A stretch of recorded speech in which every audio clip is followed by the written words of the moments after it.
شروع کرتا ہوں اللہ تعالیٰ کے نام سے جو بڑا مہربان اور نہایت رحم فرمانے والا ہے۔ حضرت جابر بن عبداللہ رضی اللہ تعالیٰ عنہ سے روایت ہے، انہوں نے فرمایا رسول اللہ صلی اللہ علیہ وآلہ وسلم ایک انصاری کے پاس تشریف لے گئے۔ وہ صاحب اپنے باغ میں اپنے درختوں کو پانی دے رہے تھے۔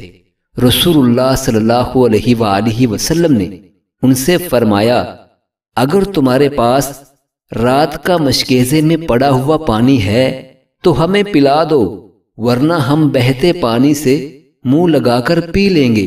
انہوں نے کہا میرے پاس پانی ہے جو رات کا مشک میں رکھا ہوا ہے۔ چنانچہ وہ صحابی چل پڑے، ان کے ساتھ ہم بھی چھپر میں چلے گئے۔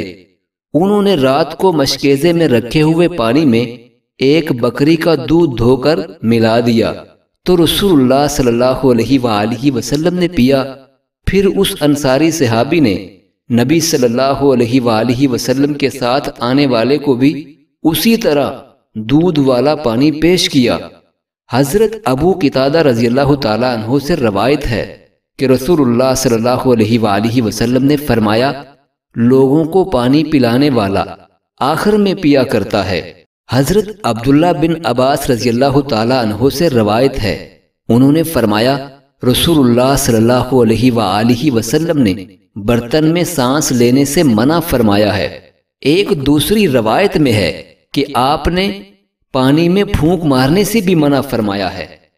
معزز ناظرین، اللہ تعالی ہم سب کو نبی رحمت صلی اللہ علیہ وآلہ وسلم کی ان احادیث مبارکہ پہ عمل کرنے کی توفیق عطا فرمائے، آمین۔